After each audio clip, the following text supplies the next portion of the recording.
giant sex toy and shoot him into space. I know. Initially it sounds like an awesome idea, right? Well, it would have been, except there was only one problem. They came right back.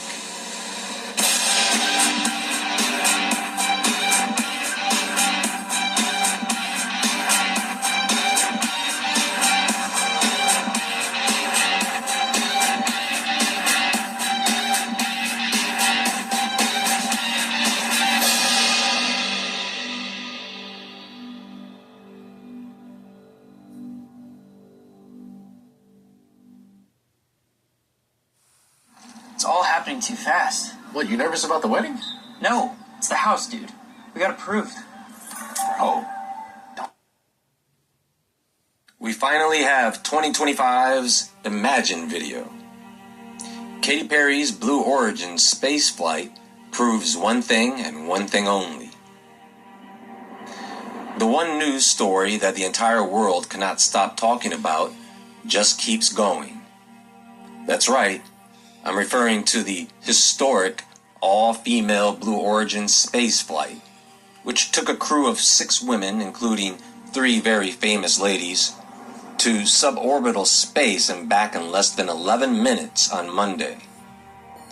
The rocket trip has been the subject of criticism and ridicule this past week, particularly aimed at philanthropist Lauren Sanchez, better known as Jeff Bezos' fiancée. Journalist Gayle King, better known as Oprah's Beth. Excuse me, Israel. They did not go out in space, Israel. They didn't go because they know that they can't get through the firmament to go out in space. Now they can take the rocket so far up through the sky. Was that the one that boomeranged off the firmament and came back down? Because that's what happened. I believe that's what happened. But they didn't go in space. Best friend, sorry Gayle, it's true, and singer Katy Perry, better known as a current day flop, for exhibiting astronomical levels of out-of-touchness in times that are best described as troubled. Even their fellow Richies, including such celebrities as Olivia Munn, Olivia Wilde, and Emily Ratajkowski, have piled on, calling the event glutinous and end times shit. King has since defended her decision to become an astronaut for a day, telling Extra that she wishes people would do more due diligence before criticizing them. My question is, have y'all been to space? Go to space or go to Blue Origin and see what they do and how they do, and then come back and say this is a terrible thing. Is it expensive? Yes. But one of the things they're trying to do, if you get enough people who are interested, it doesn't have to be that expensive. She commended herself for inspiring many girls and women and some guys to consider going to space, and added that she's not going to let people steal my joy and steal the joy of what we did or what we accomplished that day.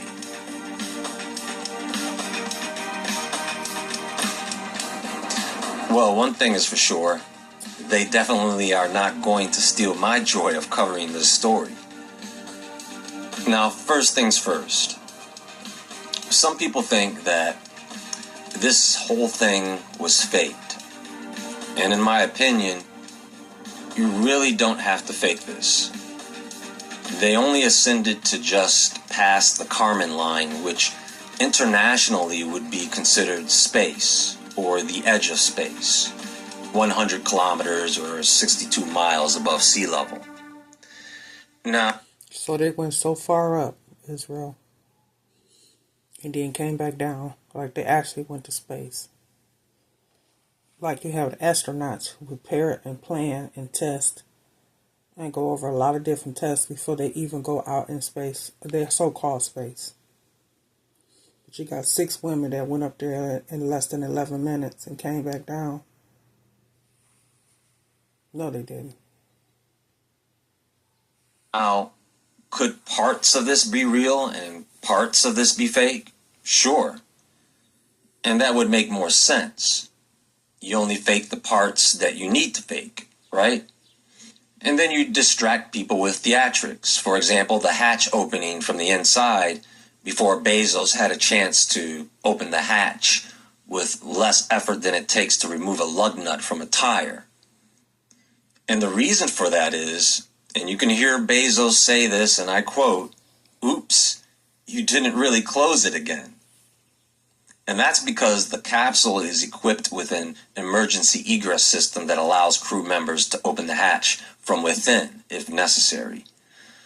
But of course, one of those idiots inside had initiated the hatch opening prematurely. Procedure states that it should be opened from the outside to ensure that everything outside the capsule is in place, the stairs are in place, secure and safe for the crew to exit. This was the 11th human spaceflight for the New Shepard program. The astronaut crew included members such as Gayle King, Katy Perry, Lauren Sanchez. So, in total, New Shepard has now flown 58 people to space, including 4 people who have flown twice. Now, the main reason I think, for the most part, that this was real is because if it was totally faked, then that would defeat the purpose of the ritual. Now, you're probably thinking, okay, what ritual? It has always intrigued me, coming from a family of 7 children, how we turned out to be so different. How did it happen? Well, first, let's take a quick look at this badge. And people say that when you turn it upside down, it looks like the face of the Baphomet. And it does. But folks, if you only pay attention to that, then you're going to miss something that is even more symbolic. In its original position, there is this phallic-shaped spacecraft leaning away from view and towards that star up at the top.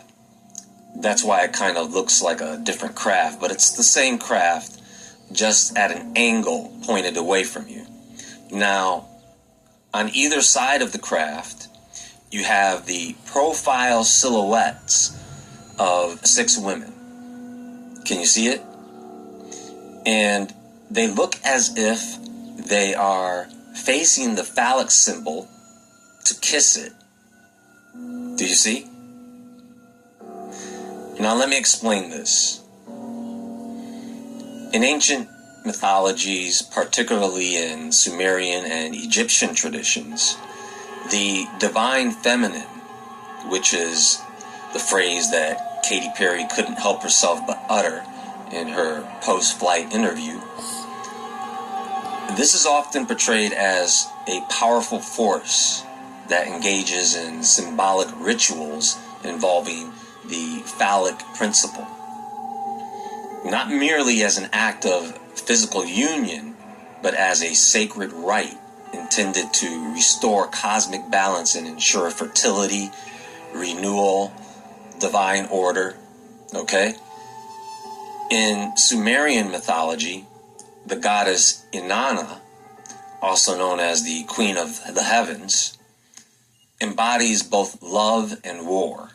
One of the most important rites associated with her is the Hieros Gamos, or sacred marriage, which she ritually unites with the shepherd god Dumuzi.